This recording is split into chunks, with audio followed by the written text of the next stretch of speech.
Mourners, that's Lillie. And that's Krystal. And we are... The Morning Report. The Morning Report.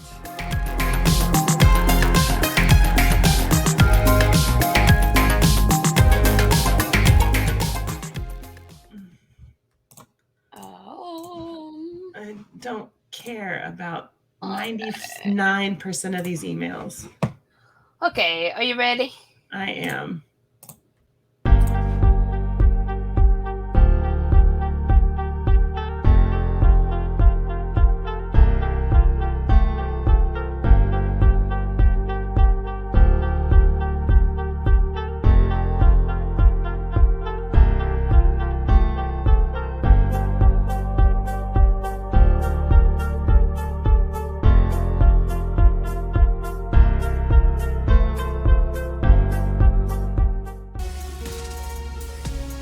I feel like that was wholly unnecessary.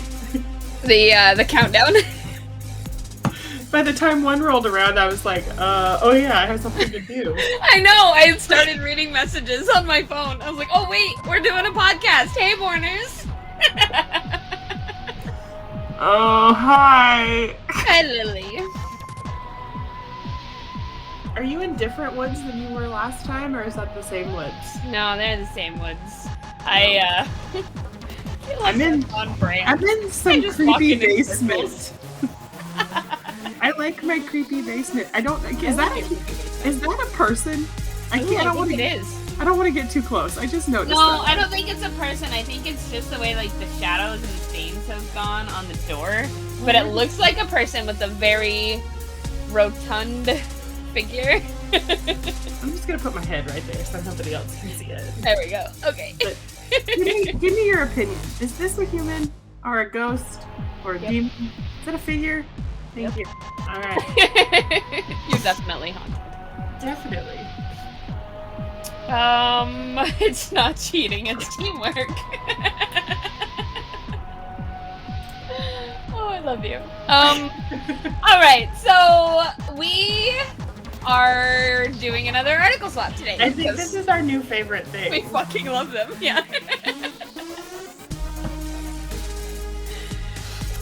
And so, as usual, we haven't read them, haven't even really looked them over. I just barely glanced at the headlines, so thank you, Daryl, for whatever surprises await us.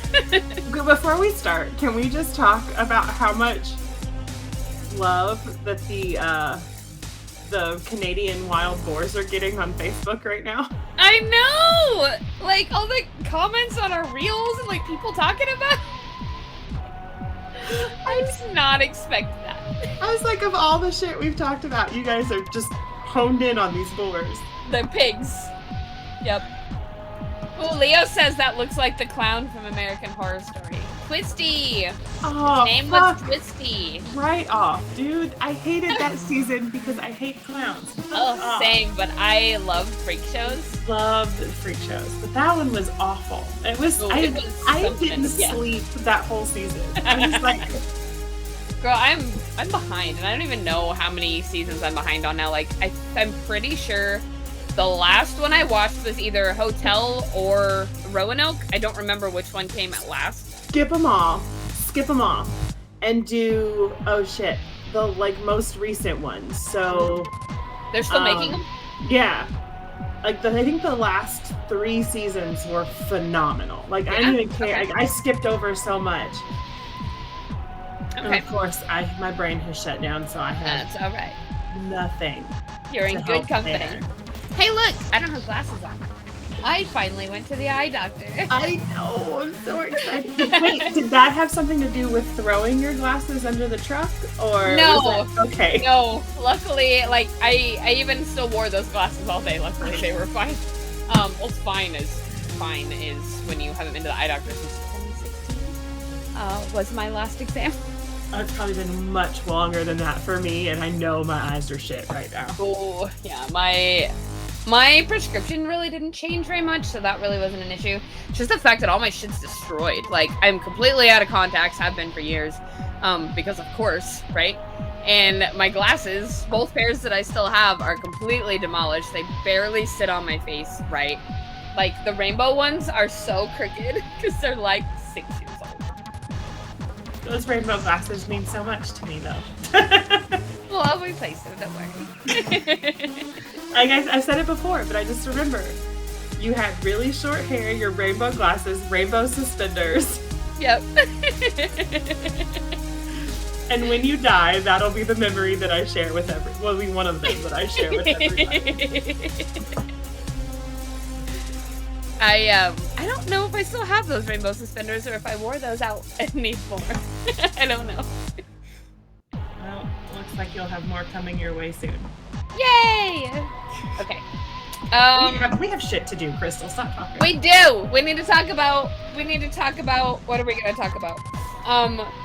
We are going to talk about jellyfish. We are talking about jellyfish. Is this the really big, pretty one that was just spotted for the first time? I don't know. I don't know because I don't know which one that one is. What this one is, though, is covered with 24 eyes. No, that's not. Okay.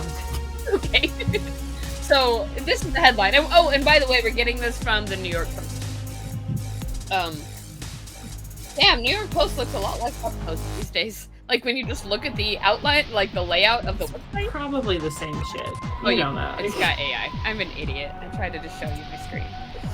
And it was like, no, forest. It's like, no, forest. Oh, you can kind of. Oh, wait. Oh, shit. Can you kind of see the outline though? See how it's all like red and white? It looks like HuffPost.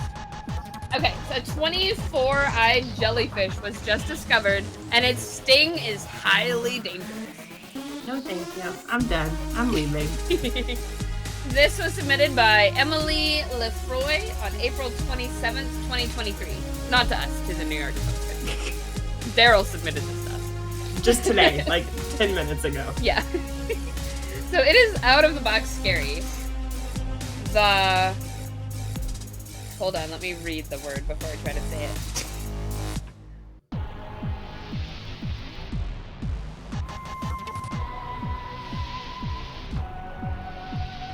I think Tripodalidae. That's quite the word. I think it is a Tripodalidae jellyfish. I like it. Go for it. The Tripodalidae jellyfish species has welcomed its fourth family member, a new 24-eyed creature that measures just over a ½ inch long and carries a remarkably dangerous sting. 24 eyes and it's only a ½ inch long? Yeah, where are we putting all these eyeballs? I need to know. Wow. Okay. Sorry, I got distracted by some other headlines. Now I see why you're always like, hold on, I gotta read this to you. Okay. Discovered in Hong Kong's Mai Po Nature Reserve, it is officially named Tripodalia Tripodalia maipoensis.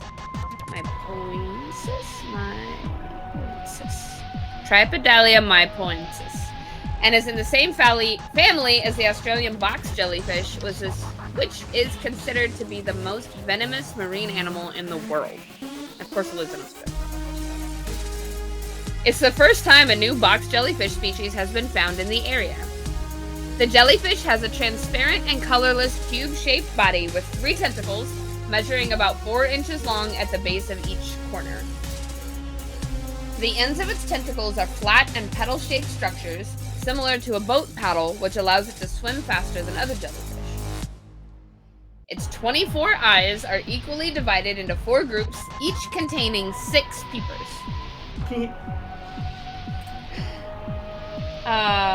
The findings of the research, led by a team from Hong Kong Baptist University, were published in the international academic journal Zoological Studies at the beginning of the year.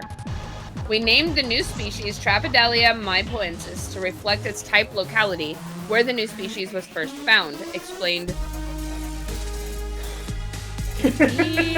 Xian Wen, a professor in the Department of Biology at HKBU. You just stressing out over the pronunciation. I know, I'm trying to get it right. My favorite. I don't want to fuck it up. Researchers from wildlife organizations WWF Hong Kong and Ocean Park Hong Kong, as well as the University of Manchester, collected samples from a brackish water shrimp pond in the nature reserve during the summer months of 2020, 2021, and 2022. When testing the samples, they found a species that they had not seen before. Although it's currently known only in Maipo, we believe that this species is also distributed in the adjacent waters of the Pearl River estuary, as the Gaiwai shrimp ponds are connected to the estuary through a tidal tube, he said. Keys to the discovery of Tripedalia maipoensis in the Hong Kong highlights the rich diversity of marine life in the region. And, we'll put a picture. Surely there's been, there's probably been a picture put up already. So it's those guys. Those things. I'll cut this out. So that's it. That's the 24-eyed jellyfish. Did you look it up? Did you see a picture? It's adorable and terrifying. Right? 24 eyeballs in that thing. And it's incredibly dangerous. Stop. And of course it's in Hong Kong and related to Australia's most deadly thing. Well, I guess the world's most deadly marine animal lives in Australia, and it is a cousin to this guy found in Hong Kong. It looks like you took little chocolate eyeballs and just stuck them on a jellyfish. And we're like, look, I made something. Look at this! Put it in the fridge. Yeah. It really looks like you just stuck googly eyes on a jellyfish. I don't like it. The more I look at it, the less cute it gets, and the more it's staring into your soul. Oh, maybe it can be our new mascot.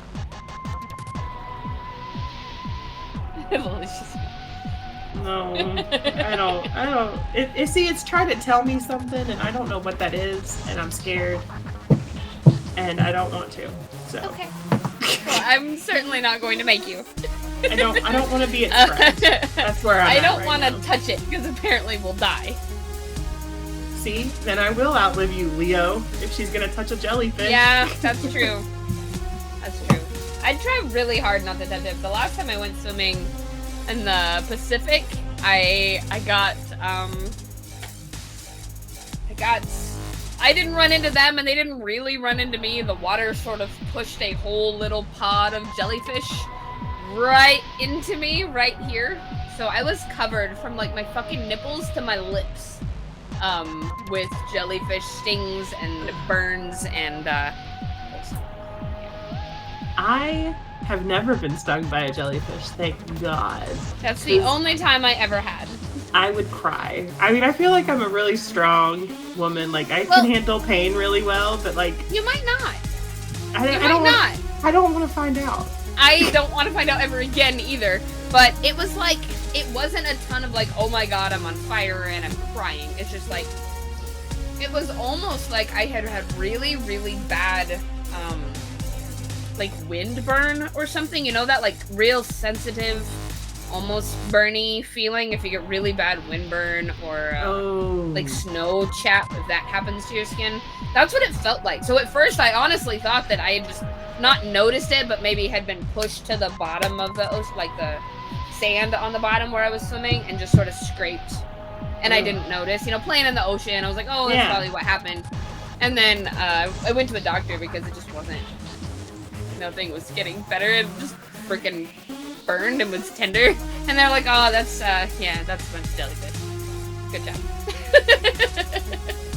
So it's just I just got really unlucky, and the waves pushed a little pod of baby or tiny jellyfish that weren't really trying to sting anything. They just got pushed into something.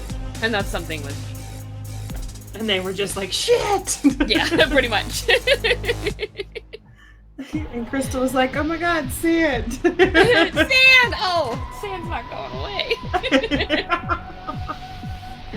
That's my jellyfish adventure story. I just searched for the new jellyfish that was caught on camera, and I can't find it, so apparently I dreamed that whole article up. Did you? I guess. Okay, so let me tell you, and then I'll get to my story. Steve and I just started watching the original Star Trek because I'm a little Star Wars out right now. Mm-hmm. Like, nothing against Star Wars, it's just been a lot. Yeah. I'm a little Star Wars out. So I was like, you know what, let's start Star Trek and just work our way through. I might interrupt real quick, have you ever seen it? What? Star Trek, have you ever watched it? Oh, yeah. Oh, you have? Okay. I was brought up on Star Trek. Okay. I was not, and I just started watching the original series over when COVID started. So I am just barely into TNG. Barely. The original series is my favorite. I love it so much. Me too! And everybody who found out that I was gonna watch it was trying to, like, warn me away. They were like, no, Eric, don't let her watch that. She won't want to watch any more Star Trek. She's gonna hate it. No, I fucking love it. It's glorious. In all of its 60s camp, it's amazing. It's Tribbles! I wouldn't get Tribbles if I hadn't watched it. And Spock. God, I fell in love with Spock so hard. I mean, I love Leonard Nimoy anyway, and I love the Spock character just from, like, being alive, right? Like, that's cool. Yeah. Man, I love Spock. Love him. He's perfection. Yeah, he is perfection. I hijacked your story. It's okay. But anyway, so I grew up watching Star Trek. And I would like something as I got older that I would like put on like when I was just watching something in the background. I got so traumatized by an episode. It's from Voyager. I think that's what we decided. Or Deep Space Nine. One of those two. Where a character goes to a planet and gets his eyes pecked out by a giant bird. And it traumatized me. And for the life of me, I couldn't remember the character, couldn't remember the series, couldn't remember anything. I was just like, haunts my dreams, and I think I made it up. And I was too scared to go back and watch Voyager or Deep Space Nine because they're not my favorite. Okay. So I didn't want to go back and traumatize myself. If I didn't make it up and it just popped up on screen, I would be traumatized again. So I just held on to this information. And a couple nights ago, I was talking to Steve, and I was like, no, this alien guy had, like, long, fluffy hair, and he got his eyes pecked out. And Steve was like, did you mean this character? And I was like, you fucking son of a bitch. Did you mean? So then I had to go look it up, and it was true. It really happened. But how did he know the character off the top of his head? That makes me really happy. I have no idea. But that makes me really happy. It like that was a thing. One of my greatest life mysteries, like that, and I was like, damn it, I hate you. So I just think I make a lot of stuff up now. That was the point of that story. Giant jellyfish. Yeah. The Star Trek characters getting their eyes pecked out. Or I didn't make that up. Maybe you didn't make it up. Maybe. I just don't remember it. I'm Googling the wrong words. Yeah, maybe. So this is a really anyway, back to what we were supposed to be doing. This is a really short article, and I have to read it just because it goes back to something that we've talked about before. Okay. No, don't get excited. Oh, okay. Is this the one that you gave Daryl a hard time about? Uh-huh. And we're all gonna give him a hard time later. Yes, we are. All right, I'm on. This is from Reuters, whatever. And it was posted September 17th, 2007. So, keep that in mind. 2007, okay. I can't, and I don't even, like... What the fuck was going on in 2007? Let's see, I was in college. I had just graduated high school. I was in college. I would have been a freshman, yeah. Okay, dead man wakes up under autopsy knife. Motherfucker! Why?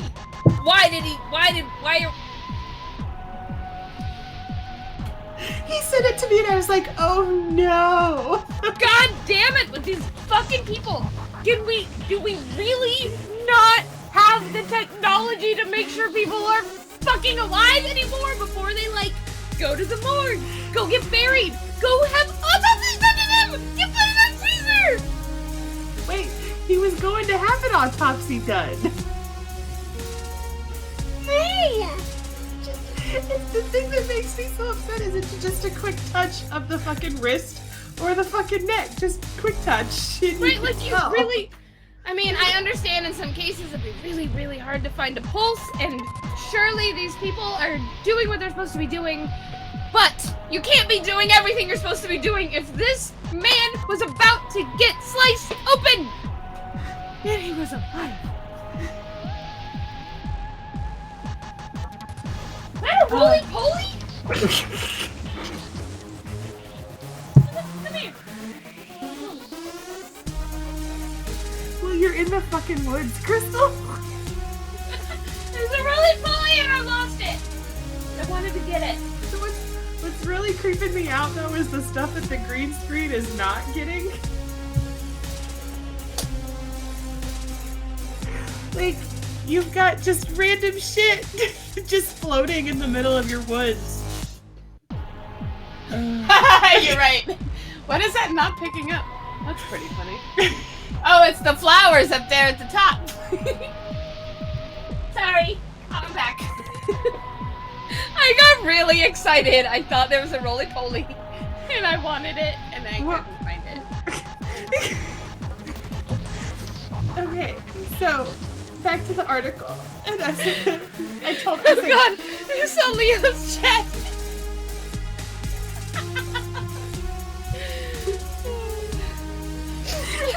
I can't wait to watch this on YouTube later. Yeah, I'm not cutting that out. I thought you were scared for half a second, and you were just overly excited. I just wanted it. I just wanted it. Okay, so back to the dead man story. God, back to the dead man who's not fucking dead. No. This is the worst one yet, though.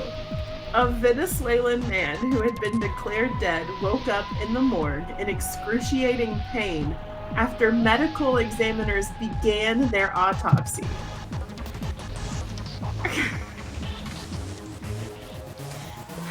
This has been the morning report. Why? Why did we? I am upset. I don't know what to do with my hat. I don't know what to do.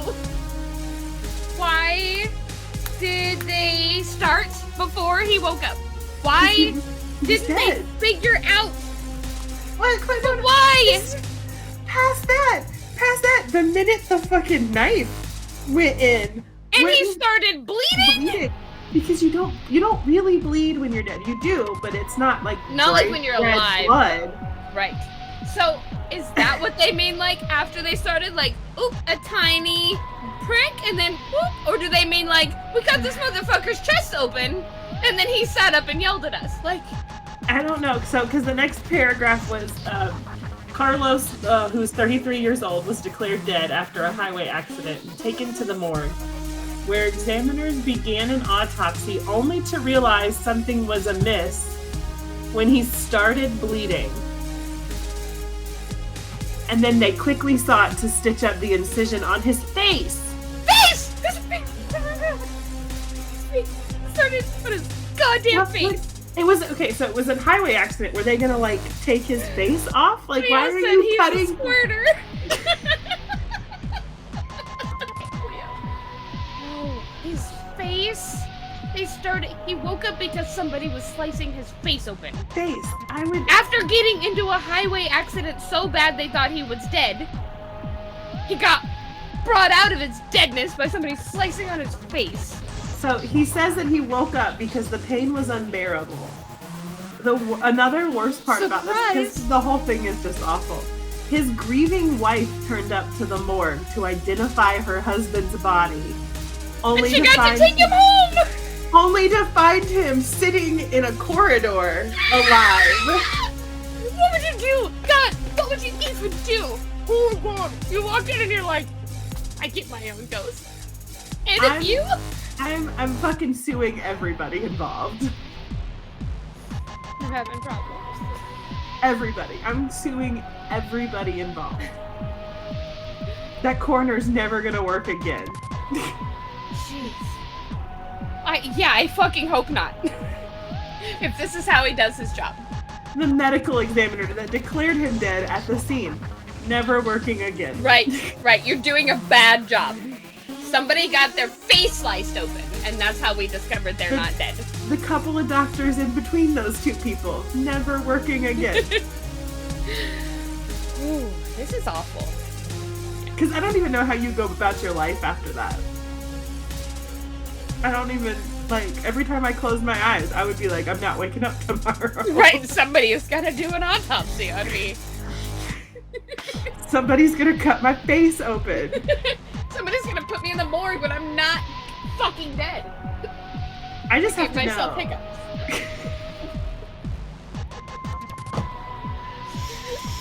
I'm excited. Excited in a bad way. So what happened? That's it? That's it. I guess she just took him home and went about their lives. I guess so. What else do you do? Sue everybody, like you said. Like I said, nobody would work again. Nobody. That's awful. Nobody. And it would be my life's mission to make sure none of these people worked again. And it would take me all of less than 5 years to make sure that happened. Wow, that is terrible. Good job, Carol. But why? Why do these stories keep coming up? Why does it happen so often? Why does it happen often enough that we keep having stories about it? I don't like it. So yeah, that's it. I don't have anything else after that. Okay, well I do. Is it happier? It is a whole lot happier than somebody waking up in the middle of an autopsy, yes. This one, I think this is a website we haven't gotten a story from before too. This is from Oddee.com. ODDEE, Oddee.com. And looks like I don't have, here we go. It was written by Lillie Kapila, April 28th of this year. Okay. And here's the headline. And it makes me really fucking happy, and this is why I decided to make this be the last story. Scientists taught parrots to make video calls, and now they won't stop calling their friends!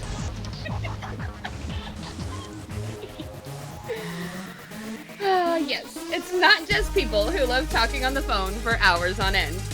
When you're feeling troubled and alone, what do? Most people tend to grab the phone and call someone. As it turns out, so will parrots. No, but you should. That's the thing, Krystal, is you should. As it turns out, so will parrots. At least if somebody teaches them how to use the phone. A team of scientists from Northeastern University, MIT, and the University of Glasgow recently published the results of a peculiar study. Parrots tend to flock together, but all over the world, pet birds live in isolation. The researchers wondered what would happen if we taught lonely parrots to call each other. There are 20 million parrots living in people's homes in the US, and we wanted to explore whether those birds might benefit from video calling. Like, it just refreshed on me.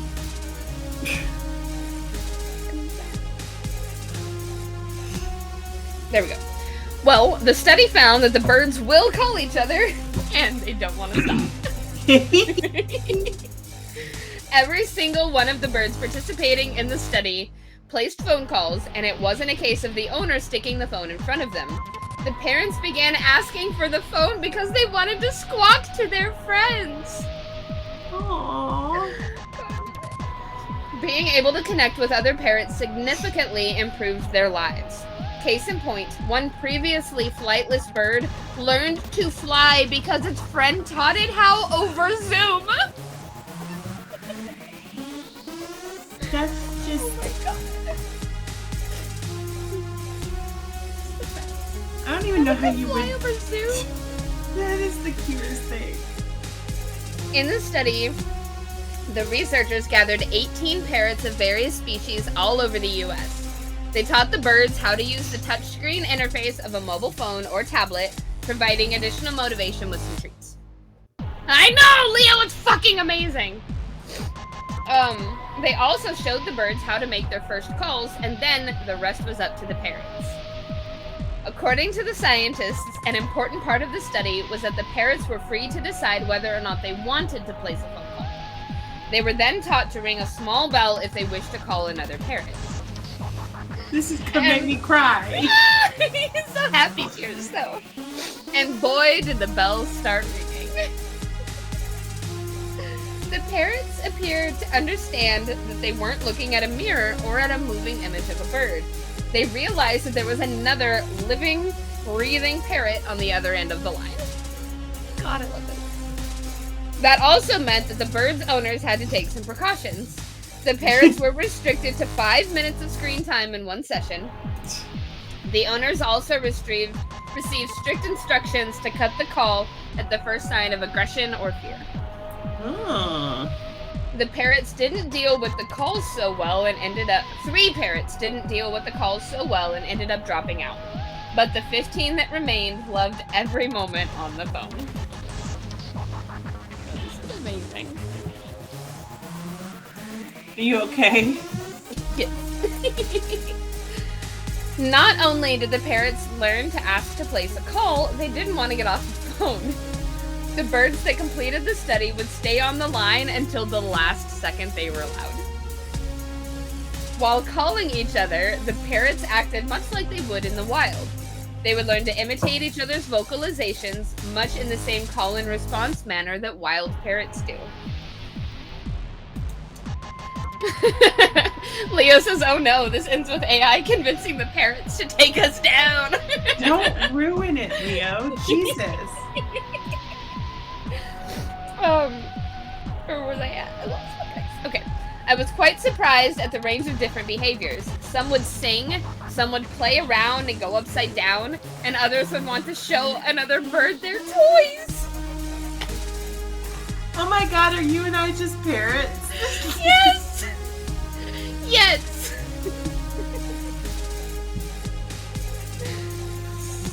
Some birds learned to forage for food in ways that they had never used before, but the most amazing case must be the parrot that learned to fly.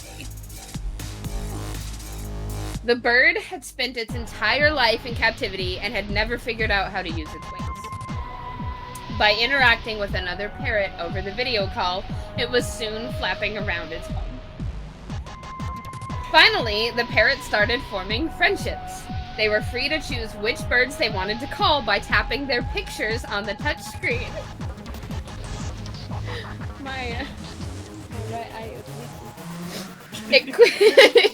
It quickly became clear that they avoided parrots that they just didn't click with, just like we avoid calling people that annoy us. But if 2 parrots got along, they would very quickly become lifelong friends. Jennifer Kuna, a researcher at Northeastern University, enrolled her Goffin's cockatoo Ellie in the study. She became inseparable from Cookie, an African gray parrot from California. It's been over a year and they still talk.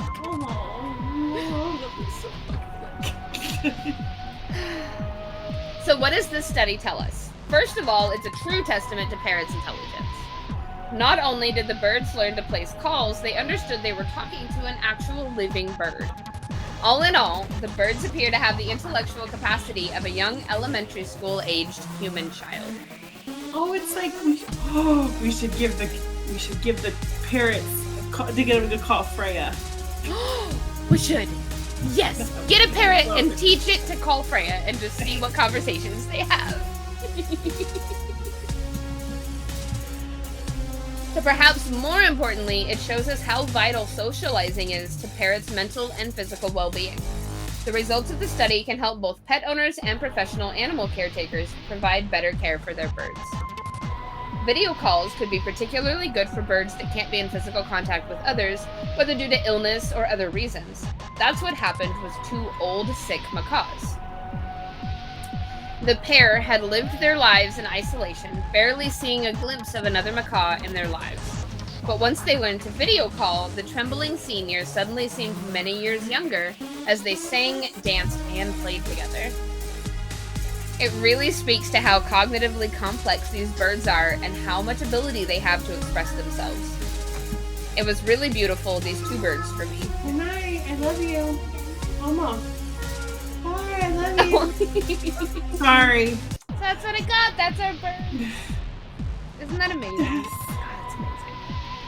Okay, but what if like two parrots became best friends, but like their owners hated each other?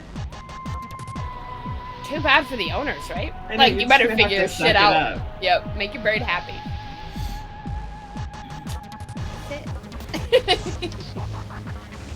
Those were good. Those were fun today. Good job picking out something there. Even the Morgue one. Even the Morgue one. I told him he was redeemed. I said with the parrots, and he was like, with no context, that is a terrifying sentence. You are redeemed with the parrots. You should want to be redeemed with the parrots. No, that does sound like terrifying. Oh. Okay. I think that's all the energy I have. Yeah, you go. Yeah. It was wasted. It wasn't wasted. It was. It was not wasted. I got to hang out with you, which was amazing, and we got to talk about fucking parrots and dead people not being dead. Zombies. Oh yeah, I gotta eat something. I gotta go for a run. I gotta make sure Nova's okay. You need to take a bath. Relax. I do need to take a bath. I'm fucking sticky. Relax. I'm not gonna take a bath until I go for a run because I don't have to take another shower. Well, good for you. Running is good for you. It is, and I've barely run in like the last 3 years, and I've barely done anything physical for like the last 3 years. And I don't feel like I can use the pandemic as an excuse anymore. I was actually more like outdoor, active during the pandemic because I had to get away from my house. Oh, right. And then it was like the pandemic kind of faded, and I was like, oh, good, I can go back to not being around you guys all the time, so I'm gonna stay inside. Right. I don't really go to the gym like I'm supposed to anymore. I mean, every once in a while, but I don't go regularly. I don't run anymore. I like do some hiking here, but like I am feeling the ick. Yeah, you know? I feel you. Yeah. Ooh, do you want to hear something really exciting? Always. And for those of you that are still listening, I guess you're gonna hear this really exciting thing too. So, well, it's exciting to me. So you know that weird fucking allergy that I have, the oral allergy syndrome? Yeah. And for you guys who don't know what that is, it just means, like, really sensitive to raw fruits and vegetables. They tend to make me itchy and swell up. They can make my tummy hurt. They can make it a little hard to breathe. Like, it's just a typical allergy. But I've been noticing over, like, the last few months that I've been able to eat some things here and there. I've naturally become very wary of just eating anything that's raw. So it's rare that I will try something because I don't want to feel bad, right? But, so I've been here and there a little bit, and then we had a bunch of people over at the house on, was it Saturday for movie night? Yeah. And I made this really pretty fruit salad. That was a pretty fruit salad. I was very upset that I was not there. I was also very upset that you were not there. I'll let you make it up to me. Okay. So it had pineapple and jackfruit and grapes and apples, bananas, dragon fruit. Yum. I mean, there were so many good things in this. And it was really good. Like, other people ate it, said it was all really tasty, whatever. I ate a little bit of it, and I didn't get itchy. And as I was making it, I was tasting everything. And I was putting it in there, and by the end, I still wasn't itchy. So today, I was like, let's see what happens. So I made myself a smoothie with, like, an actual smoothie, not like a mix that doesn't really have fruit in it. But I took a whole bunch of that fruit salad that was already mixed up, and I threw it in a blender with a little bit of, like, light vanilla Greek yogurt, some water, and some ice cubes, and some protein powder. And, I mean, like a Starbucks cup full. I drank all of that. That was, like, basically breakfast, lunch, I guess. And I still feel fine. Like, I never got itchy. I never got swollen. I never stopped breathing. Like, my throat is fine. That's amazing. I'm so excited. That's awesome. I've been eating lettuce on burgers and sandwiches, not being itchy. I don't know what the fuck's going on. So, like, a couple of people suggest... I spend all my time with Mark and Tyler, right? Because I work with them. Yeah. And they had both suggested, well, maybe it's this variety of a thing, right? And Mark was like, well, maybe it's the pesticides. And Tyler brought up an interesting thing that I hadn't considered. Maybe it's a physiological or a psychological thing. Maybe it's totally psychotropic in that, I don't think that's the right word, but maybe it's totally just like, my body has been in such stress, like such survival mode for decades. It's been just bad things I'm trying to get over for my whole life. So like your brain can make your body do shit. Oh yeah. So it's a possibility that like now I'm finally kind of entering this place where I'm getting healthy, right? Like and you're safe and you're loved and yep. I have a really great psychosomatic. Thank you, Leo. Oh yeah, psychotropic is what you call something when it actually does have side effects, I think. But yeah, so I don't know which of the thing it is, but it could be that. It could be my body is just phasing out of it finally, you know? Yeah. Because I didn't really develop it till I was about 12. But I'm so fucking excited.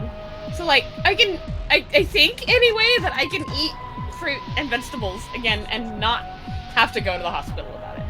Well, if you're going to keep trying fruits, just for my peace of mind, keep Benadryl nearby. Yes, ma'am.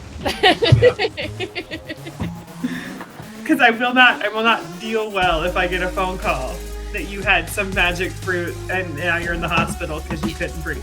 Fine, yeah. I will make sure that there's Benadryl close by. Okay. And Leo, it'll be your fault if she ends up in the hospital. Yeah, Leo. I don't know why yet, but I'll just make it your fault. If anybody doesn't know, Leo is like listening to this and helping us answer stuff, so like he's here. Yes, he can hear everything we're saying. We just haven't actually added him to the stream. But I was like, yeah. you and I just keep talking to Leo like he's know. here. We're not crazy. He can actually hear and respond to us. I mean, we are, but that has nothing to do with this. That's fair. Leo says so many death threats from Lily today. Wow. So yeah, that's my news. What's yours? I don't know. I feel like I have a weird angle right now. I don't know how to like straighten out and not look funny. I don't know. I don't know. You got a new job. I did get a new job. Yeah, I am serving beer at the bar that I drink at. So you already know the people. You're already friends with It's great. It's so much fun. Except the last time I worked, I didn't start the dishwasher because you're supposed to push the button twice, not just once. And so I walked in the next day to get my cup because I left it. And they were like, hey, you need to start the dishwasher by pushing it twice. And I was like, I did not know that information. So it was like primed, but it never actually got going. That's the way ours is, and I had to learn the hard way too. Like, I pushed it, right, let it go overnight. The next morning, I go to open it, and it's just some sort of slightly wet soap in there. Yeah. It's like, what happened? And I was like, you know, and I would remember that because that's so out of the ordinary that, like, if somebody had told me, hey, you need to push the button twice, then I'd been like, okay, gotta push the button twice. So I was like, I don't think because it's owned by a lesbian couple. I was like, hey, your wife didn't tell me that. And so I threw the wife under the bus real fast. She poked her head up real fast. I was like, yeah, I did. And I was like, I don't think you did. I think so. You should tell people louder. Yeah. Or I don't know, I don't know. I don't remember pushing it twice the first time I ran the dishwasher. Maybe I didn't run it the first time either. I don't know. But it's good. You like it? I love it. It's like I work 4 or 5 hours a day, and I'm home before the kids go to bed every night. Nice. And so what's like what's your schedule? What do you actually? I don't. Usually it's like Tuesday, Wednesday, Thursday, and maybe a Saturday. Nice. Okay. Yeah. And so it's just been really nice. It's been real chill. Good. I know all these people. So it's like when regulars come in, they're like, oh my God, are you working here? And I'm like, yeah, you can't get rid of me that easily. Like, That's cool, though. There's one regular that like, so when I was working my old job, I would meet my dad, my mother, and my brother there on Fridays to swap out my dad's car to get my kids. And I grew up in a bar. My kids grew up around alcohol. Like, they're learning that it's okay. Yeah. Like, it's a good thing for them. They're not drinking, I promise. But, and there was a one regular that we'd always see on Fridays, and he stopped showing up. So I just assumed that he had gotten tired of us and switched to another day. And so he came in one day and he was like, "Are you kidding me?" I was like, "Haha, I can't lose now."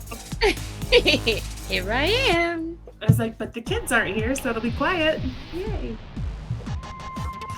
So, cool. This is the bar that I told you that's like been really supportive of A and like love her, and yeah, I don't think I'm very happy. I'm glad. I know the last one was kind of stressful there towards the end, so I'm glad that this is better. All the time. I keep getting this black blob right here of like darkness, and I don't like it. I have to go. I'm scared. I think it's my chair. Okay, it's just the chair. Nope, I still don't like it. I gotta go. It's happening to me too. Like, it's just the AI when you're moving. I've got like a black blob following around my head. At least I can see the green around you though too. Yeah, that's true. You can tell. I can't see the green. I don't have green. Screen. That's right. I'm just in my room. Like, what is this? Like, what is? I don't know. Oh, that's like the other day. That's your room. It was one of those like face filters on Snapchat. It kept trying to like make a face like right here on the picture, and I was like, "Nope, we are done with Snapchat." Oh, my computer's dying. What's vibing? My computer's dying. Dying. Oh, we need to go. Yep. Yeah. This has been the morning report. The morning report. Hey, mourners. That's Lily. That's Krystal, and we are the morning. Hey, mourners. That's Lily. That's Krystal, and we are the morning report. Hey, mourners. That's Lily. That's Krystal, and we are the morning report. It's not hard. What is wrong with us? Okay. Okay.